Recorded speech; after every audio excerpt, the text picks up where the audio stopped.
কত থেকে 120 পৃষ্ঠা?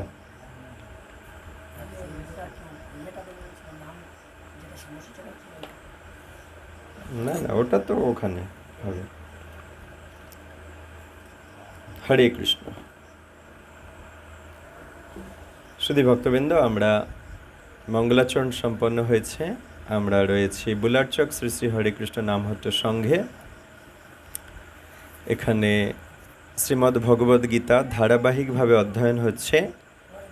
তো আজ দ্বিতীয় অধ্যায় সাংখ্য যোগ 41তম শ্লোক থেকে আমাদের অধ্যয়ন হবে। ব্যবসায়াতিকা বুদ্ধির একেহ কুরুনন্দন বহু শাখা হেনন্তাশ্চ বুদ্ধয়ো অব্যবসায়িনম।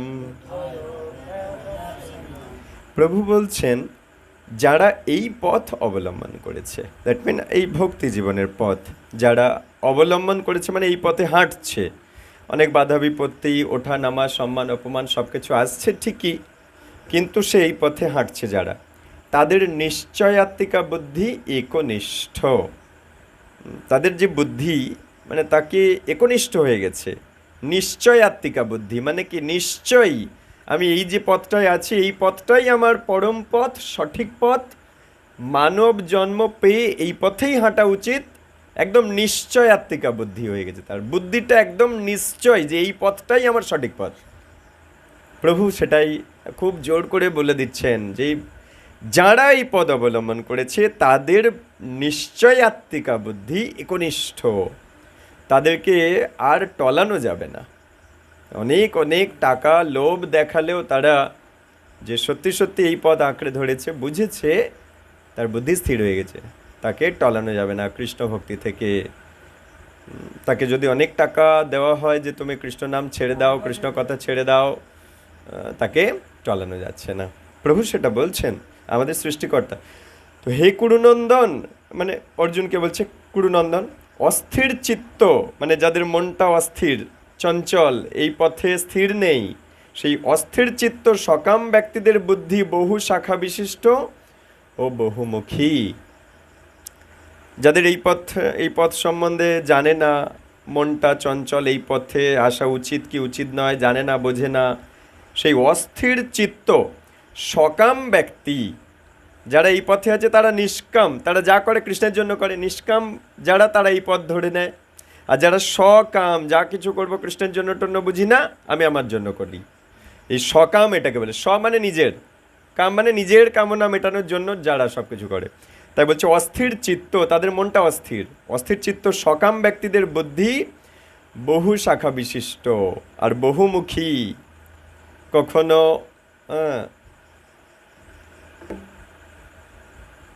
শনি দেবতার ব্রত করছে, কখনো মঙ্গলচণ্ডী ব্রত করছে, কখনো বিভিন্ন জায়গায় গিয়ে ঢিল বেঁধে আসছে, কখনো গুণিন তুকতাক করছে, ইত্যাদি প্রভৃতি। কিভাবে আরেকটু বেশি সুখী হওয়া যায়, কিভাবে এই সমস্যার সমাধান পাওয়া যায়, বিভিন্ন। এই তো সকাম ব্যক্তি, তাদের চিত্তটা অস্থির, তাদের বুদ্ধিটা বহু শাখায় বিভক্ত, বিভিন্ন দিকে ছোটাফেটা করছে সবসময়। কোন দিকে গেলে বুঝি একটু ভালো হবে, তো এরকম করছে। তো শ্রীল প্রভুপাদজি আমাদের জন্য কিছু উপহার রেখেছেন। রাতের পর রাত জেগে প্রভুপাদ মহাপ্রভু সেনাপতি আমাদের জন্য এসেছেন, আমাদেরকে উদ্ধার করার জন্য। তো বৈষ্ণব খুব দয়াময় হয়, সে অপরের উদ্ধারের জন্য, অপরের কল্যাণের জন্য অনেক বাধা বিপত্তি, অনেক সম্মান অপমান মুখ বুঝে সহ্য করে। শ্রীল প্রভুপাদকেও সহ্য করতে হয়েছিল। তাই তাঁর কৃপায় আজ আমরা এরকম শ্রীমদ্ ভগবদ গীতার উপহার পেয়েছি। তো একবার শ্রীল প্রভুপাদ তো কেমিস্টের ব্যবসা করতেন, ঔষধপত্রের যে কেমিস্ট ল্যাবরেটরি, সেটা ওনার বিজনেস ছিল। তো শ্রীল প্রভুপাদকে গীতার উপরে অনেক কাজ করতে হচ্ছিল, ভাগবতম রচনা করতে হচ্ছিল, তাৎপর্য। তো সেই জন্য ঠিক ব্যবসায় টাইম দিতে পারছিলেন না। তো একসময় খবর এসেছে যে শ্রীল প্রভুপাদ আপনার ব্যবসায় সব চুরি ডাকাতি হয়ে গেছে, লুটপাট হয়ে গেছে। তো শ্রীল প্রভুপাদ ভাগবতমের তাৎপর্য লিখতে লিখতে হাসছে আর বলছে কৃষ্ণের কৃপা হয়েছে। কৃষ্ণ বলেছিল উদ্ধবকে যে যখন আমি কারোর কৃপা করি, তার সব কিছু হরণ করে নিই। তো শ্রীল প্রভুপাদ হাসছে আর বলছে যে প্রভুপাদের ভগবানের কৃপা হচ্ছে, তাই আমার সব কিছু হরণ করে নিচ্ছে, আমার সমস্ত বাধা বিপত্তি দূর হয়ে যাচ্ছে, আমার পিছু টানগুলো ধীরে ধীরে কৃষ্ণ আমার থেকে সরিয়ে দিচ্ছে, আমি পিছু টান মুক্ত হয়ে যাচ্ছি। তো সেই জন্য শ্রীল প্রভুপাদ পিছু টান মুক্ত হয়েছিলেন বলে আমরা এখানে উপহার পেয়েছি। তো প্রভুপাদজি কি বলছে শুনুন। বলছে কৃষ্ণ ভাবনার মাধ্যমেই কেবল জীবনের সর্বোচ্চ স্তরে উন্নীত হওয়া যায়। আমরা যদি আমাদের মানব জীবনের সবচাইতে উন্নত স্তরে যেতে চাই, কৃষ্ণ ভাবনাকেই অবলম্বন করতে হবে। যেমন একটা গুল্মলতা, সে কী করে, একটা অবলম্বনকে মাধ্যম করে বেয়ে বেয়ে বেয়ে বেয়ে উপরে উঠে যায়। একইভাবে নিজেকে যদি সেই গুল্মলতার চিন্তা করি, তাহলে আমরা কৃষ্ণ ভাবনারূপী অবলম্বনকে আঁকড়ে ধরে একদম শিখরে উঠে যেতে পারি। হলকলমি দেখবেন সবার গাছের ওপরে উঠে গেছে, বেয়ে বেয়ে বেয়ে বেয়ে উপরে উঠে গেছে। একইভাবে আমরা মানব জন্মকে যদি একদম শিখরে নিয়ে যেতে চাই, তাহলে কৃষ্ণ ভাবনার রূপ অবলম্বনকে করে যেতে হবে। শ্রীল প্রভুপাদজি সেটাই বললেন, কৃষ্ণ ভাবনার মাধ্যমেই কেবল জীবনের সর্বোচ্চ স্তরে উন্নীত হওয়া যাবে। এই দৃঢ় বিশ্বাসকেই বলা হয় ব্যবসায়ী আত্মিকা বুদ্ধি। শ্রী চৈতন্য চরিতামৃত বলেছেন, এটা খুব গুরুত্বপূর্ণ একটা শ্লোক, আমি সবাইকে বলাবো, এটা বহু জায়গায় আপনারা শ্রবণ করে থাকবেন, সবাই বলবেন। শ্রদ্ধা শব্দটার সম্বন্ধে ডেফিনেশন দিচ্ছে চৈতন্য চরিতামৃতে কৃষ্ণদাস কবিরাজ গোস্বামী। বলছেন মধ্যলীলা 22 অধ্যায়ের 62তম শ্লোকে, সবাই আমার পরে পরে উচ্চারণ করবেন, বাক্যের তপস্যা হবে। শ্রদ্ধা শব্দে বিশ্বাস কহে সুদৃঢ় নিশ্চয়, কৃষ্ণে ভক্তি কইলে সর্বকর্মকৃত হয়। তো এই শ্রদ্ধা শব্দে বিশ্বাস কহে সুদৃঢ় নিশ্চয়। বিশ্বাস মানে কোনো সুমহান বিষয়ে অবিচল আস্থা। এই কৃষ্ণ ভক্তির পথ সম্বন্ধে অবিচল আস্থা, যে আস্থা বিচলিত হয়ে যায় না, কেউ টলাতে পারবে না, এরকম বিশ্বাস, এরকম আস্থা আমাদের এই পথ সম্বন্ধে থাকা উচিত। যখন কেউ কৃষ্ণ ভাবনার কর্তব্য পালনে নিয়োজিত থাকে, কৃষ্ণ ভাবনা পথে চলতে গেলে কিছু আমাদের কর্তব্য দায়িত্ব পালন করতে হয়, তাই না? গুরুদেবের কাছে আমরা কিছু অঙ্গীকারবদ্ধ হই যে আমরা 4টে পাপকর্ম করব না, 16 মালা জপ করব, একাদশী ব্রত করব আজীবন, একাদশীতে 25 মালা জপ করব এবং প্রচার কার্যে সাহায্য করব। এগুলো শিষ্যের কর্তব্য। আর গুরুদেবের কর্তব্য কি? যিনি মানে যে শিষ্যগুলো এগুলো মেনে চলবে, তাকে বিরজার পাশে দাঁড়িয়ে আছে আমাদের পরমপ্রিয় শ্যামপ্রভু বলেন ভক্তিচারু স্বামী গুরু মহারাজের কথা, যে গুরু মহারাজ বলে গেছেন যে আমি বিরজার তীরে দাঁড়িয়ে থাকবো তোমাদের জন্য, যারা যারা এই নিয়মগুলো পালন করে যাবে আমি তাদেরকে পারাপার করাবো জড়জগৎ থেকে ওই লোকে। তাই বলছে যখন কেউ কৃষ্ণ ভাবনার কর্তব্য পালনে নিয়োজিত থাকে, তখন তার আর বংশ পরম্পরা, জাতি বা দেশের প্রতি দায়বদ্ধতার পরিপ্রেক্ষিতে জড়জগতের সঙ্গে সম্পর্কিত কোনো কিছুর জন্যই কর্ম করার প্রয়োজন থাকে না। হিজ গ্রেস অমরেন্দ্র দাস প্রভু বলছিলেন একটা লেকচারে যে সর্বশাস্ত্রে আছে, যখন কেউ এক জায়গায় বসে ভগবানের নাম সাধনা, ভগবানের চিন্তা, ভগবানের সেবা এগুলো করে, তার দ্বারা ওই এক জায়গায় এক গৃহে বসেই সমাজের সবচাইতে বড় মঙ্গলজনক কাজ হয়। কিভাবে? কারণ সে যখন ভগবানের সেবারূপী যজ্ঞ করছে বা ভগবানের স্মরণ বা ভগবানের হরিনামরূপী যজ্ঞ করছে, এই যজ্ঞের ফলে ভগবান সন্তুষ্ট হয়। ভগবান সন্তুষ্ট হলে ভগবানের দেহের অংশ হচ্ছে দেবদেবী, তারা সন্তুষ্ট হয়। তার ফলে আমাদের আবহাওয়াটা সঠিক থাকে, মেঘ আসে, বৃষ্টি আসে, শীত গ্রীষ্ম বর্ষা সব ঠিকঠাক টাইমে আসে। নইলে প্রচুর খাটাখাটনি করে, অনেক হাঁটাফেরা করে, অনেক চলাফেরা করে, অনেক দৌড়ঝাঁপ করেও কিন্তু মেঘ আনা যায় না, বৃষ্টি আনা যায় না, সমাজের সেবা করা যায় না। তাই এখানে বলছে শ্রদ্ধা শব্দে বিশ্বাস কহে সুদৃঢ় নিশ্চয়, কৃষ্ণে ভক্তি কইলে সর্বকর্মকৃত হয়। সব কাজ করা হয় কৃষ্ণের প্রতি যদি আমার মনটা নিয়োজিত থাকে।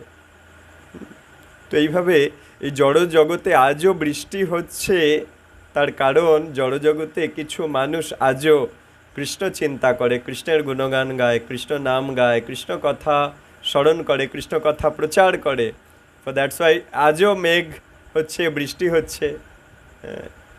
এই জন্য আমাদের সবার কৃষ্ণ ভক্তির প্রতি খুব দৃঢ় আস্থা রাখা উচিত, বিশ্বাস রাখা উচিত যে এটাই যে পদ আমি পেয়েছি, কোটি কোটি জন্ম যাওয়ার পর আজ এই পদ পেয়েছি, যেন আমি কখনো না ছাড়ি। যেটুকু কর্তব্য গুরুদেব বলেছে ওইটুকু কর্ম যেন আমি, যত আমার কষ্ট হোক, আমার ভালো লাগুক না লাগুক, যেন আমি করে যাই। ভালো না লাগতে পারে, গুরুদেবের দেওয়া বাক্য যেটা আমরা প্রতিজ্ঞাবদ্ধ হয়েছি, কিন্তু সেটা করে যাওয়া উচিত।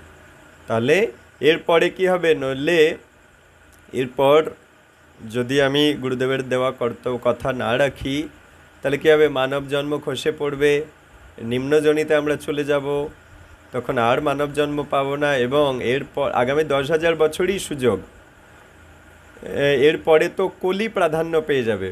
কলি প্রাধান্য পেয়ে গেলে আমাদেরকে কৃষ্ণ ভক্তি করতেই দেবে না। আজ আমাদের কৃষ্ণ ভক্তি করতে কত অসুবিধা হচ্ছে। কলি তো এখন দুধের বাচ্চা, মায়ের স্তনামৃত পান করছে, কলি ছোট্ট বাচ্চা। কলির সবে আয়ু 5,000 বছর হয়েছে, এখনও 4,27,000 বছর সে বাঁচবে। তাহলে 4,32,000 বছর কলির আয়ু, তার মধ্যে সবে 5,000 বছর হয়েছে। তার মানে কি, কলি পুরুষের পূর্ণ যদি আয়ু দেখি, তাহলে একদম ছোট্ট দুধের শিশু সে এখন। তাই আমরা চারিদিকে কৃষ্ণ ভক্তি করতে গেলে এত সম্মান অপমান, এত বাধা বিপত্তি, এত ঝামেলা ঝঞ্ঝাট হয়, তাই না? আমি কিছু ভক্তদের রিপোর্ট শুনছিলাম, সে মায়েরা রথযাত্রায় এসেছে বলে বাড়ির বিদ্বেষী জনেরা তাদেরকে ধরে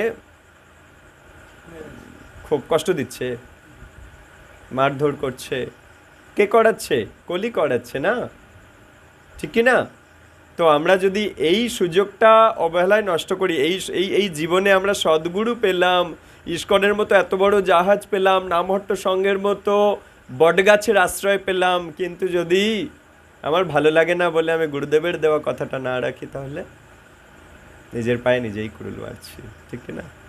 সব পেয়েও আমি আমাকে উদ্ধার করতে পারলাম না। শাস্ত্র শিক্ষা, সুন্দর সুন্দর প্রচারক, সব পেলাম, কৃষ্ণ প্রসাদ পেলাম, সব পেলাম, কিন্তু গুরুদেবের দেওয়া যদি কথাটা না রাখি, তাহলে কি হলো? সব নষ্ট হয়ে যাবে। সকাম কর্ম হচ্ছে পূর্বকৃত ভালো বা মন্দ কর্মের ফল অনুসারে সম্পাদিত কার্যকলাপ। সকাম কর্ম মানে যাতে ফল উৎপন্ন হয়, ভালো ফল বা খারাপ ফল। আর নিষ্কাম কর্ম মানে কি, আপনি যা করছেন যদি গোবিন্দের জন্য করেন, কোনো ফল, ভালো বা খারাপ, কোনো ফলই আপনাকে ভোগ করার জন্য আবার জন্ম নিতে হবে না। তো কৃষ্ণ ভাবনার উন্মেষ হলে আর ভালো ফলের জন্য আলাদাভাবে কর্ম করার প্রয়াসের প্রয়োজন হয় না। ভালো কর্ম আমার দ্বারা করতে হবে, কৃষ্ণ ভক্তি করলে ভালো খারাপ শুধু আমার আর কিছু চিন্তা করতে হবে না, সব কিছু হয়ে যাচ্ছে। আত্মার পারাপারের জন্য এটা যথেষ্ট, কৃষ্ণ ভক্তি করা। কৃষ্ণ ভাবনায় স্থির হলে সমস্ত কার্যকলাপই ভালো ও মন্দের মতো দ্বন্দ্বের প্রভাব থেকে মুক্ত হওয়ার ফলে পরম স্তরে সাধিত হয়। কৃষ্ণ ভাবনা ভালো মন্দের ঊর্ধ্বে, ভালো বা মন্দ দুটোর ঊর্ধ্বে কৃষ্ণ ভক্তি। জড়জাগতিক ভাবনা থেকে অব্যাহত লাভই কৃষ্ণ ভাবনার সর্বোচ্চ প্রাপ্তি। জড়জাগতিক ভাবনা থেকে যদি উঠতে চাও, কৃষ্ণ ভাবনাকে আঁকড়ে ধরো। কৃষ্ণ ভাবনার বিকাশ হতে থাকলে স্বাভাবিকভাবেই এই স্তরে উপনীত হওয়া যায়। কৃষ্ণ ভাবনা যার হৃদয়ে যত বাড়বে, অটোমেটিক তার উন্নতি হবে। যখন কারো হৃদয়ে কৃষ্ণ ভাবনা, কৃষ্ণ ভক্তি বৃদ্ধি পাচ্ছে কি না পাচ্ছে, সে নিজেই বুঝতে পারবে। যখন জড়ো টিভি, জড়ো সিরিয়াল, যত জড়ো হাসি খুশি মজা মস্করা, জড়ো যত রস, এগুলো বেশি ভালো লাগছে, জড়ো শর্টস ভিডিও, এটা ওটা জড়ো যত সমস্ত, এগুলো যদি ভালো লাগছে, জানতে হবে হৃদয়ে কৃষ্ণ ভক্তি উন্মেষ হচ্ছে না। আর যার ওই জড়ো চুটকি, জড়ো এইসব ভালো লাগছে না, কৃষ্ণ কথা শুনতে বেশি ভালো লাগছে, কৃষ্ণ ভক্ত সঙ্গ করতে ভালো লাগছে, কৃষ্ণের সেবা করতে ভালো লাগছে, কৃষ্ণের প্রচার প্রসার করতে ভালো লাগছে, সে নিজেই বুঝতে পারবে তার আধ্যাত্মিক উন্নতি হচ্ছে কি অবনতি হচ্ছে। কৃষ্ণ নামের রুচি হারিয়ে যাচ্ছে, কিন্তু জড়জাগতিক সিনেমা, জড়জাগতিক টিভি, জড়জাগতিক ফোন, মোবাইল এইসব ঘাঁটাঘাঁটি করতে ভালো লাগছে, সে নিজেই তার উন্নতি না অবনতি উপলব্ধি করতে পারবে। নিজের মিটার নিজের হাতে আছে।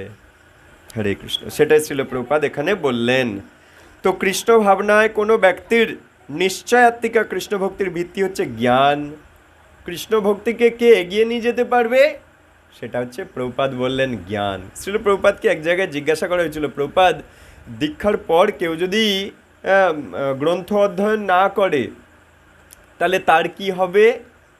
প্রভুপাদ বলেছিলেন এই দিব্য গ্রন্থ, এই ট্রান্সেন্ডেন্টাল বুকস, এই চিন্ময় গ্রন্থ, দিব্য গ্রন্থ যদি দীক্ষার পরে কেউ যদি আর অধ্যয়ন না করে তাহলে সেও একদিন এই দেহ ধর্মে বশীভূত হবে, আহার নিদ্রা ভয় মৈথুনেই বশীভূত হবে, এবং সে একদিন জড় স্তরে অধঃপতিত হবে, তার আধ্যাত্মিক উন্নতি পরিলক্ষিত হবে না।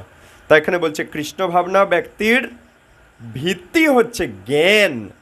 যেমন এই ঘরটার ছাদটা দাঁড়িয়ে আছে, তার ভিত কি না এই রড, পাথর, বালি, সিমেন্টের এই পিলারগুলো তার ভিত।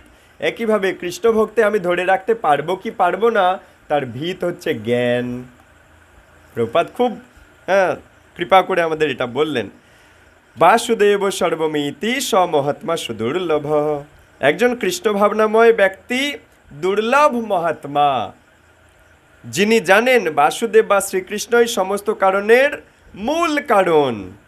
গাছের গোড়ায় জল দিলে যেমন স্বাভাবিকভাবে এই পাতা শাখা সবাই পুষ্ট হয়, তেমনি কৃষ্ণ ভাবনাময় কর্মের মাধ্যমে নিজের প্রতি, পরিবারের প্রতি, সমাজের প্রতি, দেশের প্রতি, মানবতা আদি সকলেরই উদ্দেশ্যে পরম সেবা সাধিত হয়।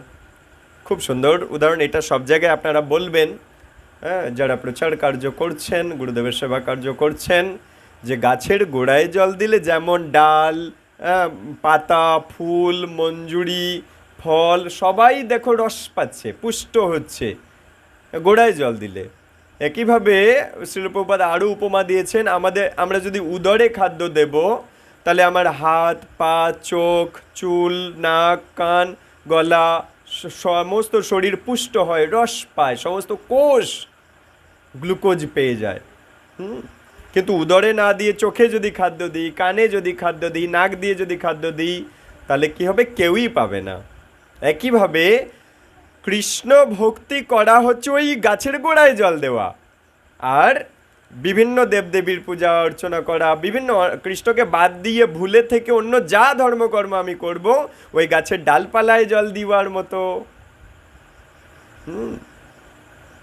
এই জন্য যখনই আমরা কোনো দেবদেবীর পূজা করতে যাইও দেখবেন সেখানে আগে ভগবান আরাধিত হন, তারপর গোবিন্দ মানে দেবদেবীরা আরাধিত হন। অর্থাৎ নাক বের দিয়ে কানটা ধরতে হয়। এটি না করে আমরা সরাসরি গোবিন্দের সেবা পথে নিযুক্ত হতে পারি। আর তার জন্য গুরু মহারাজ, আমাদের গুরু মহারাজ বা গুরু পরম্পরার আচার্যরা আমাদেরকে সরল সুযোগ দিয়েছে, নামহট্ট স্কুল, নামহট্ট ক্লাস। এখানে এসে আমরা এগুলো শিখে যেতে পারি যে নাক বের দিয়ে আর কান ধরো না, সরাসরি কৃষ্ণ ভক্তি করো। তেমনি কৃষ্ণ ভাবনাময় কর্মের মাধ্যমে নিজের মঙ্গল হয়, পরিবারের মঙ্গল হয়। কিভাবে? পরিবারের সবাই যখন কৃষ্ণ শিক্ষা পায়, সবাই মানব জীবন সার্থক করার সুযোগ পায়। শাস্ত্রে বলছে 21 কুল উদ্ধার হয়। অর্থাৎ অতীতের 7 পুরুষ উদ্ধার হয়ে যাবে, বর্তমানের যে 7 প্রজন্ম পরপর জন্ম নিচ্ছে তারা উদ্ধার হবে, আর ভবিষ্যতের 7 প্রজন্ম উদ্ধার হবে, 21 বংশ উদ্ধার হয়ে যাবে। তাহলে পরিবারের মঙ্গল করা হচ্ছে। নিজের মঙ্গল তো হলোই, আমি জন্ম মৃত্যু থেকে বেরোচ্ছি, আমার মঙ্গল হচ্ছে। পরিবারের মঙ্গল হচ্ছে, দেখবেন সবার চরিত্র গঠন হয়, সবার জ্ঞান বিবেক বুদ্ধি সব গঠন হয়। দেখবেন নামটো ব্যানারে লেখা থাকে, সুখময় পরিবার গড়ার শ্রেষ্ঠ প্রক্রিয়া জানার জন্য যোগাযোগ করুন নামটো ক্লাসে। সুখময় পরিবার গড়ার শ্রেষ্ঠ প্রক্রিয়া জানার জন্য যোগাযোগ করুন এই নামটো ক্লাসে। তো পরিবারের মঙ্গল হচ্ছে, সমাজের মঙ্গল হচ্ছে কিভাবে? কৃষ্ণ নাম করলে ওই যে একটু আগে বলছিলাম, বৃষ্টি হচ্ছে, মেঘ হচ্ছে, সমাজের মঙ্গল হচ্ছে, সবাই খেয়ে পড়ে বাঁচছে। যদি বৃষ্টি না হয়, যদি জল যথেষ্ট না পান, তাহলে কিভাবে চলবে? মরুভূমি হয়ে যাবে, সব শুখা হয়ে যাবে। তাই না? দেশের প্রতি, মানবতার প্রতি সবার উদ্দেশ্য সাধিত হয়। মানবতার প্রতি সবাইকে আমরা যখন কৃষ্ণ পথ দেখাতে পারি, তখন সবাই আনন্দের এই সুখের পথ পেয়ে যায়। কেন? এই আনন্দটা আত্মা থেকে আসে। হ্যাঁ, আমি কালকে কোনো একটা ক্লাসে, কুলপি ক্লাসে আই থিঙ্ক, উদাহরণ দিচ্ছিলাম যে দেখুন, আমরা রথযাত্রার সময় কি রথ যখন টানছি, অত ভিড়, কাঁকড় পথে খালি পায়ে হাঁটছি, বৃষ্টি পড়ছে, কখনো বা গরম লাগছে, কষ্ট হচ্ছে শরীরে, কখনো কারেন্ট নেই, আলো নেই, অন্ধকার, এগুলো কি প্রকৃত দেহের সুখ? দেহের সুখের পরিস্থিতি তো ছিলাম না তো আমরা। কিন্তু দেখুন আমাদের কত আনন্দ হচ্ছিল, কত সুখ হচ্ছিল রথ টানার সময়। কিভাবে হচ্ছিল? শ্রীল প্রভুপাদ ব্যাখ্যা করছিলেন, আত্মা থেকে সুখটা আসছিল। তো কৃষ্ণ ভক্তি, এই নামহট্টের ক্লাসে আসলে আত্মাকে কি করে সুখী করা যায় সেই গোপন রহস্য আমরা জানতে পেরে যাই। কেন আত্মা সুখী হচ্ছে কি করে? কারণ আত্মা যেই কৃষ্ণ চিন্তা করছে, আর কৃষ্ণ তো সচ্চিদ আনন্দময়, তাহলে আনন্দের উৎস কৃষ্ণ, তাহলে আত্মা সেই আনন্দের উৎসের কাছাকাছি পৌঁছে যাচ্ছে, আনন্দও পাচ্ছে। যেমন আপনি যদি সূর্যের আলো পেতে চান, তাহলে আপনাকে অন্ধকার ঘর ছেড়ে সূর্যের কাছে যেতে হবে, হ্যাঁ, ঘর ছেড়ে বেরিয়ে সূর্যের আওতায় আসতে হবে, তাহলে আলো তাপ পাবেন। একইভাবে আত্মা যদি আনন্দিত হতে চায়, তাহলে আত্মাকে পরমেশ্বর ভগবানের চিন্তা করতে হবে। সেটাই এখানে বলছে, ভগবান শ্রীকৃষ্ণ যদি কারো সেবায় তুষ্ট হন, তাহলে সকলেই সন্তুষ্ট হবেন। শ্রীকৃষ্ণের সুযোগ্য প্রতিনিধি সদ্গুরুর সুদক্ষ তত্ত্বাবধানেই কেবল ভক্তিযোগ পরম সুষ্ঠুভাবে সাধিত হয়। আমি যদি আমার নিজেকে উদ্ধার করতে চাই, আমাকে গুরুদেবের এবং তার প্রতিনিধিদের আনুগত্য স্বীকার করতে হবে। এটা মূল কথা। গৌড়ীয় বৈষ্ণব ধারা হচ্ছে আনুগত্য সেবা। আমার ওপরে যিনি লিডার আছে তার আনুগত্যে আমাকে চলতে হবে, বিনম্র হতে হবে। কারণ আমাদের পূজ্যপাদ কৃষ্ণাশিস দাস ব্রহ্মচারী একটা খুব গুরুত্বপূর্ণ কথা আমাদের মন্দিরের একটা ক্লাসে বলেছিলেন। আপনাদের সবার মনে আছে কি আমি জানি না, আমি স্মরণ করাতে চাইব। উনি বলেছিলেন, আমরা যখন গোলক বৃন্দাবনে ছিলাম, সেখানে আনুগত্য স্বীকার করিনি, বিনম্রতা স্বীকার করিনি, কথা শুনে চলিনি বলে আমাদের অধঃপতন হয়েছে। আর এই জড় জগতেও এসে সংশোধিত হওয়ার, নিজেকে ঠিক করার, নিজেকে পবিত্র করার জন্য নামটে ক্লাসে এসেছি, তিলক পড়ছি, তুলসী মালা পড়ছি, গুরুদেবের কাছে যাচ্ছি, গুরুদেবের প্রতিনিধিরূপী প্রচারকদের কাছে যাচ্ছি নিজেকে ঠিক করার জন্য। কিন্তু সেই গোড়ায় গণ্ডগোল, যেটার জন্য আমার পতন হয়েছে, সেটাই ঠিক করলাম না। নামে তুলসী মালা পড়লাম, নামে জপ করলাম, নামে গোপী ড্রেস পরলাম, নামে সব কিছু করলাম, কিন্তু আনুগত্য স্বীকার করলাম না। যে অভদ্রতার কারণে আমাকে গোলক থেকে পতন হয়েছে, সেই অভদ্রতাটাই আমি পুষ্টি দিয়ে রেখেছি শরীরে। তাহলে আমি কি করে আশা করতে পারি যে আমি বাড়ি ফেরত যাব? কারণ সংশোধিতই তো হলাম না, সংশোধন হওয়ার সুযোগ পেলাম, কিন্তু আমি নিজেকে আনুগত্য স্বীকার করলাম না, বিনম্র হলাম না। আমার লিডার আমাকে যা বলছে আমি সেটা স্বীকার করছি না, সেটা মেনে চলছি না। দ্যাট মিন আমার এই সুযোগটা আমি হেলায় হারিয়ে ফেললাম, নষ্ট হয়ে গেল। এই জন্য এক কথা পূজ্যপাদ কৃষ্ণাশিস প্রভুর কথা হলো। দ্বিতীয় আরেকটা উদাহরণ দিচ্ছি, আমাদের আরেক ব্রহ্মচারী, আমাদের মধুমঙ্গল প্রাণ দাস প্রভু। ওনার কাছে গিয়ে আমরা কিছু ব্যাপার নিয়ে আলোচনা করছিলাম আমাদের মন্দিরে, যে আমাদের বিভিন্ন নামহট্ট সেন্টারের জন্য আমাদেরকে মৃদঙ্গ দিন বা সাউন্ড সিস্টেম দিন। তা তখন উনি একটা কথা বলেছিলেন, এই কথার মধ্যেই শিক্ষা লুকিয়ে আছে। উনি বলেছিলেন যে দেখুন, গৌড়ীয় বৈষ্ণব ধারা হচ্ছে আনুগত্য সেবা, তাই আপনি জেলা প্রচারকের পরামর্শ নিন, ওনার যদি আদেশ হয় তাহলে আমি আপনার নামটা নথিভুক্ত করতে পারবো, যে মৃদঙ্গের বা সাউন্ড সিস্টেমের জন্য অর্ডারের যে নাম লিস্ট হচ্ছে তাতে আমি করতে পারবো। আমি তো ওনার আনুগত্যে, তা আপনি ওনার যদি পরামর্শ নেন, উনি যদি বলেন যে হ্যাঁ রাজুপ্রভুদের নামে একটা মৃদঙ্গ বা সাউন্ড সিস্টেম দেওয়া হবে, তাহলে আমি লিখে নেব। কেন? এটা আনুগত্য সেবা, আমি নিজে লিখতে পারবো না।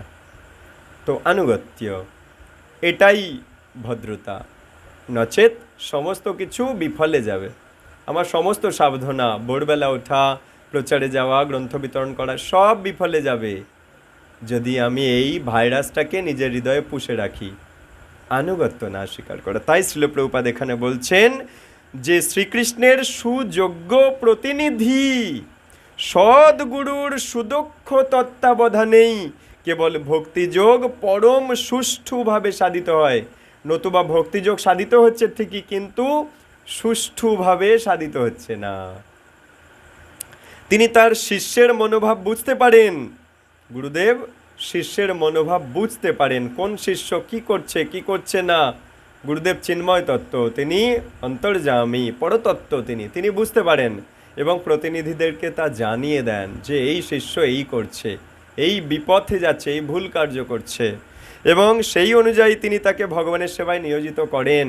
হ্যাঁ, তিনি তার শিষ্যের মনোভাব বুঝতে পারেন এবং সেই অনুযায়ী কোন ভক্তের মনোভাব কেমন, সেই অনুযায়ী তিনি তাকে ভগবানের সেবায় নিয়োজিত করেন। তাই কৃষ্ণ ভাবনায় উন্নতি সাধন করতে হলে দৃঢ়তার সঙ্গে অনুশীলন করতে হবে। দৃঢ়তা, আমাকে গুরুদেব এই করতে বলেছে মানে দৃঢ় হতে হবে, আমি এগুলো করবই, খাওয়া হোক না হোক, ঘুম হোক না হোক, আমাকে এগুলো করতেই হবে। দৃঢ়তার সাথে অনুসরণ করে, তাহলে উন্নতি হবে। এবং ভগবানের প্রতিনিধি গুরুদেবের নির্দেশ শিরোধার্য করে, গুরুদেবের নির্দেশটা শিরে ধার্য করে এবং তার আদেশকে জীবনের একমাত্র কর্তব্য বলে মনে করে তা পালন করতে হবে। তার আদেশকে মানে গুরুদেবের আদেশকে জীবনের একমাত্র কর্তব্য বলে মনে করে তা পালন করতে হবে। তো চাণক্য পণ্ডিত একটা কথা বলেছিলেন, কেউ অপরাধ নেবেন না, ওনার মুখের কথা, সবার কল্যাণের জন্য বলছি, যে বিনম্র নয়, অনুগত নয়, শ্রদ্ধাবান নয়, তাকে সৎ উপদেশ দান করলে সে কেউটে সাপের মতো ছোবল মারে। আই রিপিট, চাণক্য পণ্ডিত বলছেন, যে শরণাগত নয়, যে বিনম্র নয়, যে অনুগত নয়, তাকে যদি উপদেশ দেওয়া হয় সে ছোবল মারবে। তো এই জন্য আমাদেরকে চিন্তা করা উচিত কাকে উপদেশ দেব, কাকে উপদেশ দেব না। যে বিনম্র নয়, শ্রদ্ধাবান নয়, আমি কিছু কিছু জায়গায় সেরকম উপদেশ দিয়ে ছোবল খেয়েছি, তা আমি বুঝে গেছি যে না, এরা অনুগত নয়, এদেরকে আর উপদেশ দেওয়া যাবে না। তো ঠিক তেমনি এখানে বলছে যে গুরুদেবের দেওয়া আদেশকে জীবনের একমাত্র কর্তব্য বলে মনে করতে হবে। শ্রীল বিশ্বনাথ চক্রবর্তী ঠাকুর, গুরুবাস ঠাকুরমা সেটাই বলেছেন, যস্য প্রসাদাদ ভগবত প্রসাদ যস্য প্রসাদান না গতি কুতোপি ধ্যেয়ং স্তবংস্তস্য যশো স্ত্রী সন্ধাং বন্দে গুরু শ্রীচরণারবিন্দম। বলছে কি, মঙ্গলারতিতে আমরা কি বলছি 8 নম্বর শ্লোকে, ও গুরুদেব সন্তুষ্ট হলে ভগবান সন্তুষ্ট হবে, এবং গুরুদেবকে সন্তুষ্ট না করতে পারলে কখনোই ভক্তি লাভ করা যাবে না। কি বলল? গুরুদেবকে সন্তুষ্ট করতে পারলে ভগবান সন্তুষ্ট হয়ে যাবে, আর গুরুদেবকে সন্তুষ্ট করতে না পারলে ভগবান সন্তুষ্ট হবে না। যশ, তাই বলছে যশ প্রসাদান না গতি কুতোপি, আর কোথাও কোনো গতি নেই তার। তাহলে আমি যদি গুরুদেবের আদেশকে পালন না করি, আমি যদি 16 মালা জপ না করি, আমি যদি নিয়মকানুনগুলো না পালন করি, তাহলে গুরুদেব কি আমার প্রতি সন্তুষ্ট হবেন? না গতি কুতোপি, তার আর কোথাও কোনো গতি নেই। জানি না কেন আজকে এই ক্লাসটা উঠছে, এর থেকে বোঝা যাচ্ছে স্বয়ং ভগবান সব কিছু নিয়ন্ত্রণ করেন। আমি যাচ্ছিলাম চাতুর্মাস্যের একটা বিশেষ ক্লাসের মধ্যে, কিন্তু গুরু বৈষ্ণব আমাকে সেদিকে নিয়ে গেল না। দেখুন গীতার এই অধ্যায় নিয়ে গেল। গুরুদেব সন্তুষ্ট হলে ভগবান সন্তুষ্ট হন, এবং গুরুদেবকে সন্তুষ্ট করতে না পারলে কখনোই ভগবত ভক্তি লাভ করা যায় না। আর ভক্তি লাভ না করতে পারলে সেই ভক্তির জগতে, কৃষ্ণ প্রেমের জগতে ঢোকাও যাবে না, জন্ম মৃত্যুর মালা পড়েই ঘুরতে হবে। তাই ত্রিসন্ধ্যায় আমি আমার পরম আরাধ্য গুরুদেবের কীর্তিসমূহ ধ্যান করি, স্তব করি এবং তাঁর শ্রীচরণ আরবিন্দের বন্দনা করি। দেহাত্ম বুদ্ধি পরিত্যাগ করে যথার্থ আত্মতত্ত্ব জ্ঞানের ভিত্তিতে সকাম কর্মে ইন্দ্রিয় তৃপ্তির উদ্দেশ্য পরিহার করে কেবল তত্ত্বগতভাবেই নয়, উপরন্তু পূর্ণরূপে তার আচরণ করার মাধ্যমেই সমগ্র প্রক্রিয়াটি সাধিত হয়। অর্থাৎ কেবল জ্ঞান পেয়ে বসে থাকলে হবে না, সেটা আচরণ করতে তাহলে হবে। যার মন স্থির নয় সে নানা রকম সকাম কর্মের দ্বারা চঞ্চল হয়ে পড়ে বা বিক্ষিপ্ত হয়ে পড়ে। মন স্থির করতে হবে, ভালো লাগুক না লাগুক গুরুদেবের আদেশকে আমাদের পালন করতে হবে। এই পথে যেহেতু এসে গেছি আমরা। হরে কৃষ্ণ। তো এই পর্যন্ত বিশ্রাম দেবো নাকি আর টাইম আছে, কি বলেন? ঠিক আছে, হরে কৃষ্ণ। তো শুধু ভক্তবৃন্দ, সবার কাছে আবেদন, আপনারা গুরুদেবের আদেশ পালন করে চলার চেষ্টা করুন এবং গুরুমুখ পদ্মবাক্য এটাকেই চিত্তেতে ঐক্য করুন। চিত্তেতে করিয়া ঐক্য আর না করিহ মনে আশা। তো এই আলোচনা করতে গিয়ে কারো হৃদয় কমলে আমি যদি কোনো ব্যথা দিয়ে থাকি, আপনারা বৈষ্ণবী আপনারা আমাকে ক্ষমা করবেন, মাফ করবেন। কেন বৈষ্ণবকে কষ্ট দিয়ে কখনো বড় হওয়া যায় না, কখনো ভক্তি লাভ করা যায় না। বাঞ্ছা কল্পতরুভ্যশ্চ কৃপা সিন্ধুভ্যৈব চ পতিতানাং পাবনেভ্যো বৈষ্ণবেভ্যো নমো নমঃ। অনন্ত অনন্ত কোটি ভক্তবৃন্দের জয় হোক, সমবেত ভক্তবৃন্দের জয় হোক, পরম আরাধ্য গুরু মহারাজের জয় হোক, শ্রীল প্রভুপাদের জয় হোক, পতিত পাবন নিতাই গৌড়ের জয় হোক, শ্রীমদ্ ভগবদ গীতা মহারাজের গ্রন্থ মহারাজের জয় হোক। নিতাই গৌর প্রেমানন্দে হরি হরি বল।